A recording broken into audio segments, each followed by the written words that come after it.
بسم اللہ الرحمن الرحیم. ڈیئر اسٹوڈنٹس، ہمارا آج کا جو لیکچر ہے وہ انٹرمیڈیٹ پارٹ 2 کا چیپٹر نمبر 2 ہے، جس کا نام ہے یوزنگ دا سائنٹیفک میتھڈ. یعنی سائنسی طریقہ کار کو استعمال کرتے ہوئے ہم نے کون سی ڈیولپمنٹس کی ہیں. مصنف نے بہت ہی ماہرانہ انداز میں سائنٹیفک طریقہ اور سائنس کو کے بغیر جو ہماری جو قباحتیں تھیں، ہماری جو پریشانیاں تھیں، ہماری جو ٹینشنز تھیں، ان کا بھی ذکر کیا ہے. اور پھر سائنٹیفک طریقہ کار کو استعمال کرتے ہوئے ہم نے جو ڈیولپمنٹس کی ہیں ان کا بھی اس نے ذکر کیا ہے. اب یہاں پہ رائٹر نے، مصنف نے 4 پوائنٹس لیے ہیں جن کے اوپر بیٹے میں روشنی باری باری ڈالتا ہوں. سب سے پہلے مصنف نے قبل اس کے کہ ہم ان پوائنٹس کو ڈسکس کریں، میں آپ کو تھوڑا سا اور بتا دوں کہ سائنٹیفک طریقہ کار کو استعمال کرتے ہوئے ہم نے بے پناہ ڈیولپمنٹس کی ہیں، ترقیاں کی ہیں. ہماری زندگی کا کوئی شعبہ ایسا نہیں ہے، چاہے وہ ٹرانسپورٹیشن کا شعبہ ہے، چاہے وہ کمیونیکیشن کا شعبہ ہے، چاہے وہ فوڈ کا شعبہ ہے، چاہے وہ ہیلتھ کا شعبہ ہے. غرض کوئی بھی شعبہ ایسا نہیں ہے جس میں سائنس نے ریولیوشن برپا نہ کیا ہو.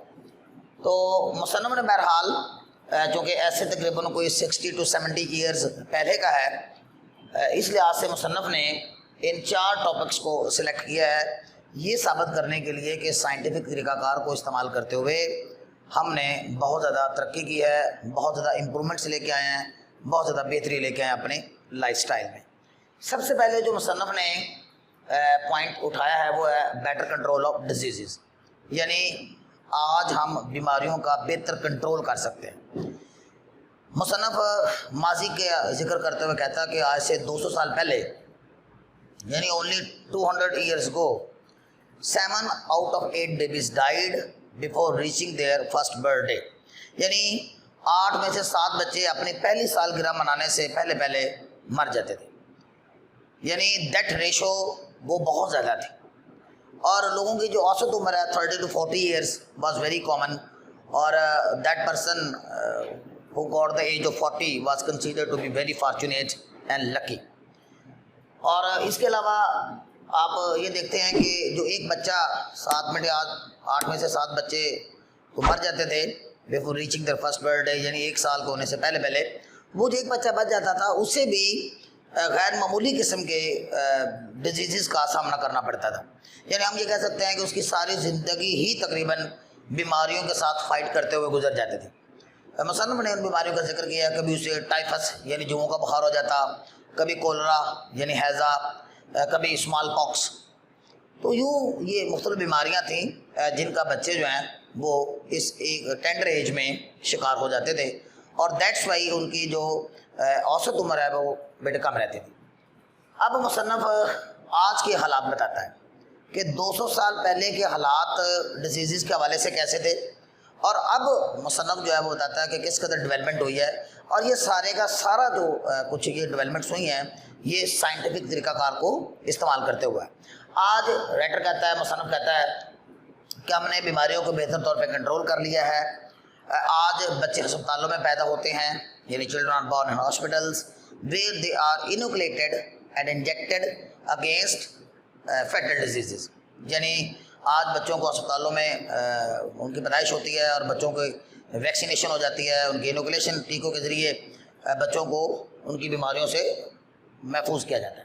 اور اس کا نتیجہ یہ نکلا ہے کہ آلموسٹ تمام جو بیماریاں ہیں اس کا جو ہمارا جو ایک انالیسس ہے، اس کا جو تجزیہ ہے، ہماری جو ڈائگنوسٹک ایبلٹی ہے یعنی تشخیص کرنے کی جو ہماری جو صلاحیت ہے بیماریوں کو، وہ بڑھ گئی ہے. اور یہ سارے کا سارا سائنٹیفک طریقہ کار کو استعمال کرتے ہوئے ہی ممکن ہوا ہے. اور اب یہ ہے کہ زیادہ تر جو لوگ ہیں یورپ میں وہ 70 to 80 ایئرس تک ایج پاتے ہیں، بلکہ اب تو موسٹ آف دا جو وہاں پہ جو شہری ہیں جو سائنٹیفک طریقہ کار کے تحت اپنی زندگی گزار رہے ہیں وہ 100 کے قریب ان کی جو ایوریج ایج ہے بیٹے وہ بنتی ہے. تو یہ ہم یہاں پہ اس ٹاپک کو وائنڈ اپ کرتے ہیں. دوسرا بیٹے ہے کہ بیٹر سینیٹری کنڈیشنز. یعنی آج ہمارے پاس صفائی کے بہتر حالات ہو گئے. سینیٹری لفظ ہوتا ہے بڑے صفائی, ہم سینیٹیشن کا لفظ ویری کامن ہے. سینیٹیشن کے جو حالات ہیں رائٹر میں نے آپ کو جیسا کہ پہلے بتایا کہ اس نے بڑے ماہرانہ انداز سے بڑا خوبصورت تجزیہ کیا ہے کچھ عرصہ پہلے کے حالات کا اور سائنٹیفک طریقہ کار کو استعمال کرنے کے بعد کے حالات کا.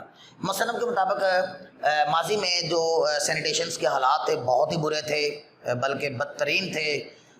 جیسے اوپن نالیاں ہوتی تھیں اور لوگ جو ہے وہ آؤٹ ڈور ٹوائلٹس استعمال کرتے تھے کیونکہ گھروں میں بیت الخلاء ہوتے نہیں تھے.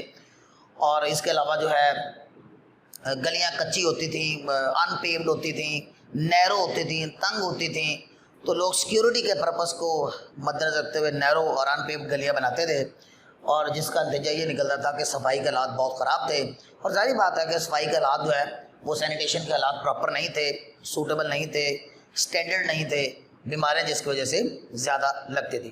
اور پھر اس میں ہم یہ بھی دیکھتے ہیں کہ پانی کا جو یوز ہے, پانی کا جو استعمال ہے وہ بڑا اسپیئرنگلی کیا جاتا تھا, کیونکہ لوگوں کے پاس جو ہے وہ گھروں کے اندر وہی یہ واٹر پمپ اور یہ پانی کے جو نکاس کے نظام ہیں یہ بالکل نہیں تھے, سیوریج کا نظام بھی نہیں تھا, پانی کا نظام بھی پراپر جو ہے وہ نہیں تھا. اور عورتیں بالٹیاں بھر بھر کے اور مٹکوں میں پانی, آپ سمجھتے ہیں کہ یہ ماضی قریب کی بات ہے, یہ زیادہ دور کی بات نہیں ہے, تو مٹکے بھر بھر کے وہ پانی لاتی تھیں اور پانی کو پھر بڑا ہی کنجوسی کے ساتھ بڑا اسپیئرنگلی لوگ یوز کرتے تھے کیونکہ وہ اس کو پھر دوبارہ بھرنے کے لیے جانا پڑتا تھا. اب مصنف ماضی کا اس کا ایک پکچر دکھا کر سینیٹیشن کی ایک ماڈرن پکچر بھی دکھاتا ہے. ماڈرن پکچر یہ ہے کہ آج ہماری گلیاں پختہ ہیں, پیوڈ ہیں, وائڈ ہیں, کھلی ہیں, سیوریج کا اپنا نظام ہے اور وہ جو پانی پینے والا اس کا ایک اپنا نظام ہے. آپ نے یورپ کے اگر شہروں کو دیکھا ہو تو جتنا یہ بڑا کمرہ ہے 12 سے 13-14 فٹ کی ایک پائپ لائن بچھائی جاتی ہے اور جس میں جو ہے وہ گٹروں کا پانی جو ہے وہ موو کرتا ہے اور جس سے بہت تحفظ ہو گیا ہے, صفائی کا نظام کافی امپرووڈ فارم میں آ گیا ہمارے پاس. اب مصنف اس کی ایک مثال دیتے ہوئے یعنی کس قدر ہم نے ڈیولپمنٹ کی ہے, مصنف جو ہے وہ امریکہ کے ایک شہر ہے لاس اینجلس, اس لاس اینجلس کے ایک دریا کولوراڈو کا ذکر کرتا ہے, دریا یعنی ریور کولوراڈو. اب جو لاس اینجلس سٹی ہے اس کا جو پانی ہے وہ کھارا ہے اور وہ دور سے یعنی 544 کلومیٹر دور, یعنی 544 کلومیٹر دور سے وہ پانی جو ہے وہ ایک ایکواڈکٹ انہوں نے نالا بنایا ہے, ایکواڈکٹ جسے ہم کہتے ہیں, اس نالے کے ذریعے پورے شہر کو سٹینڈرڈ واٹر جو ہے وہ فراہم کیا جاتا ہے. تو مصنف بتاتا ہے کہ کہاں بالٹیوں کا نظام, کہ عورتیں بالٹیاں بھر بھر کے لاتی تھیں, اور کہاں جو ہے یہ 5 سے 44 کلومیٹر دور سے لاس اینجلس سٹی کی پانی کی ضروریات جو فراہم کی جا رہی ہے, سب کچھ سائنٹیفک طریقہ کار کی وجہ سے ممکن ہوا ہے. تیسرا پوائنٹ بیٹے ہے کہ آج ہم زیادہ خوراک اور بیٹر فوڈ اور بہتر خوراک جو اگانے کے قابل ہو گئے. ماضی میں لوگ ایگریکلچر کرتے تھے, زراعت کرتے تھے, لیکن ان کی جو فوڈ کی جو اگانے کی جو ریشو تھی یا ایوریج تھی وہ بہت تھوڑی تھی, اور اس قدر تھوڑی تھی کہ فوڈ جو ہے وہ بس گھریلو جو سالانہ استعمال کے لیے ہوتی تھی وہی بس ہوتی تھی, ناٹ مور دین دیٹ. اور پھر زیادہ ورائٹی بھی نہیں تھی فوڈ کی, اور لوگ مختلف طریقوں سے فوڈ کو سٹور کرتے تھے جس کے پوائزنس ہونے کے یعنی زہریلے ہونے کے چانسز بہت بڑھ جاتے تھے. اور خوراک کی ایوریج بھی یعنی پر ایکڑ جو پیداوار جسے ہم کہتے ہیں پر ایکڑ پیداوار بھی زیادہ نہیں تھی. لیکن آج اللہ کا شکر ہے کہ سائنٹیفک طریقہ کار کو استعمال کرتے ہوئے آج ہمارے پاس گریڈنگ ہے, درجہ بندی ہے, سوئنگ مشینیں ہیں, ہارویسٹنگ مشینیں ہیں, پانی لگانے کے لیے مشینیں ہیں, پلوئنگ کرنے کے لیے مشینیں ہیں. تو سائنٹیفک طریقہ کار کو استعمال کرتے ہوئے آج ہم نے زیادہ خوراک کو بہتر انداز پر ہم نے اگایا ہے اور سائنٹیفکلی ہم نے بہت زیادہ اس کے اندر ڈیولپمنٹ کی ہے. اور آج پر ایکڑ پیداوار امیزنگلی بتایا جاتا ہے کہ امریکہ کے اندر جو ہے گندم کی جو پیداوار فی ایکڑ وہ 100 من کے قریب ہے. ہمارے یہاں ابھی بھی اس قدر ڈیولپمنٹ نہیں ہو پائی, لیکن یہ امیزنگلی ایک انکریزڈ ریشو کے ساتھ ہم یہ دیکھتے ہیں. اور یہ سارا کچھ کیسے ممکن ہوا ہے, سائنٹیفک طریقہ کار کو استعمال کرتے ہوئے. آج ہمارے پاس خوراک بہتر طور پہ بھی آئی ہے, لارج ورائٹی آف فوڈ, یعنی آج ہم سی فوڈ کو, اس طرح پولٹری فوڈ کو یا کسی بھی قسم کی جو فوڈ ہے اس کو سٹور کر لیتے ہیں. آج ہمارے پاس سائنٹیفک طریقہ کار کو استعمال کرتے ہوئے ڈیہائیڈریشن کے میتھڈ ہے. یعنی ہم چیزوں کے جو پانی جو اس کو ڈرائی کر لیتے ہیں، جیسے آپ کے یہ نمکو ہیں، چپس ہیں، اس طرح کی چیزیں. اب ہمارے یہ کینڈ فوڈ ہے، ڈبوں والی خوراک ہے، اچار ہے، پکلنگ ہے جسے ہم اچار پکلنگ کہتے ہیں اچار کو. تو یوں جو ہے ہم یہ دیکھتے ہیں کہ مختلف طریقے استعمال کر کے آج ہم کینڈ فوڈ میں ریفریجریٹر ہیں فریز کر لیتے ہیں، اور ہم نے چیزوں کی جو تر و تازگی جو فریشنس ہے وہ اب ہم برقرار رکھ سکتے ہیں. تو اب ہمارے فوڈ کے زہریلے ہونے کے چانسز بھی کیا ہیں؟ کم. نیکسٹ پوائنٹ بیٹے ہے بیٹر ایٹیٹیوڈس، یعنی بہتر رویے. بیٹر ایٹیٹیوڈ سے مراد بیٹے یہ ہے کہ ہم اب لاجیکل تھنکنگ والے لوگ ہو گئے. مثلا ایک بار پھر ماضی کے لوگوں کا ذکر کرتا ہے کہ سائنٹیفک طریقہ کار کو استعمال کرنے سے پہلے ان کی تھاٹس کیسی تھیں. مصنف نے ان کو سپرسٹیشیس کہا ہے. سپرسٹیشیس کا مطلب ہوتا ہے توہم پرست، کہ ماضی کے لوگ جو ہیں وہ زیادہ توہم پرست ان لاجیکل تھنکنگ کے مالک تھے. جیسے ہم کہتے ہیں کہ ٹوٹے ہوئے شیشے جو ہے اس کو نحوست اور مرحوس سے جوڑا جاتا تھا. اس طرح نمبر 13 یعنی یہ 13 کا جو ہندسہ ہے اسے لوگ منحوس خیال کرتے تھے. اس کے علاوہ جو ہے کالی بلی اگر رستہ کاٹ لیتی تھی، بلیک کیٹ، تو اس کو بھی ایک بیڈ لک کے ساتھ منسوب کیا جاتا تھا. تو یہ جتنی بھی سپرسٹیشنز ہیں یہ تنگ نظری کو ظاہر کرتی ہیں، یہ نیرو مائنڈڈنس کو ظاہر کرتی ہیں. تو زیادہ عرصہ پہلے کی بات نہیں ہے، ماضی قریب میں لوگ جو ہے اس طرح کی نیرو مائنڈڈنس کا شکار ہوتے رہے ہیں اور وہ توہم پرستیاں کرتے رہے ہیں. اور اس کے علاوہ جو ہے وہ گڈ لک اور بیڈ لک پہ بہت یقین رکھتے تھے. لیکن رائٹر یہ بتاتا ہے کہ اب ہمارے پاس جو ہے وہ بیٹر ایٹیٹیوڈس ہو گئے ہیں. اس کی وجہ یہ ہے کہ اب ہم چیزوں کو سائنٹیفکلی دیکھتے ہیں. اب ہم لاجیکل یعنی اب ہم لاجیکل تھنکنگ کے مالک ہو گئے ہیں اور ہم لاجیکلی چیز کو انالائز کرتے ہیں. یعنی آج ہم یہ دیکھتے ہیں کہ ہر ہیپننگ، ہر واقعے کے پیچھے کوئی نہ کوئی وجہ ہے، یعنی کاز اور ایفیکٹ ہے. یعنی آج ہم کالی بلیوں سے نہیں ڈرتے، ہم 13 کے ہندسے کو منحوس خیال نہیں کرتے، ہم جو ہے وہ ٹوٹے ہوئے شیشوں کو نحوست سے تشبیہ نہیں دیتے یا اسے منسوب نہیں کرتے. آج ہمارے پاس براڈ مائنڈ ہے، کھلے ذہن ہے، اور آج ہم منطق کے ساتھ اور لاجک کی بات کرتے ہیں. بلکہ اس طرح کی لاجیکل بات کی جائے تو لوگ آج مذاق اڑاتے ہیں. تو سائنٹیفک طریقہ کار کو استعمال کرنے کی وجہ سے یہ ہمارا کیا ہے، ہمارے بیٹر ایٹیٹیوڈز ہو گئے ہیں، ہمارے سپرسٹیشنز جو توہم پرستیاں ختم ہو گئی ہیں. آپ جانتے ہیں کہ ماضی میں دیوار پہ بیٹھا کوا جو ہے اگر وہ کائیں کائیں کر رہا ہوتا، شور کر رہا تھا، تو اسے مہمان کی آمد کے ساتھ منسوب کیا جاتا تھا. یہ جو کینچی ہوتی ہے، آپ نے دیکھا ہوگا دیہات کی عورتیں جو ہیں وہ کینچی ہلانے کو لڑائی سے منسوب کر دیتی تھیں. تو یوں جو ہے بیٹے یہ لاجیکل تھنکنگ اور اس طرح کے سپرسٹیشنز جو تھیں دے ور ویری کامن.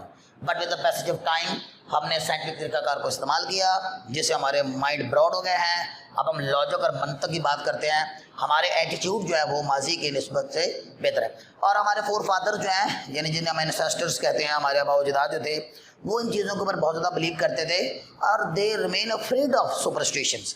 اور سپرسٹیشنز کی وجہ سے، ان توہمات کی وجہ سے وہ بہت زیادہ پریشان رہتے تھے. لیکن آج ہم بریو ہیں، ہم چیزوں کو بریولی فیس کرتے ہیں اور ہر چیز کا وجہ جو ہے وہ ضرور ڈھونڈتے ہیں کہ نہیں اس واقعے کے پیچھے نظر بد نہیں ہے یا اس واقعے کے پیچھے کوئی منحوست نہیں ہے. یہ سب کاز اور ایفیکٹ یہ ہمارے ذہن میں اب ہوتا ہے.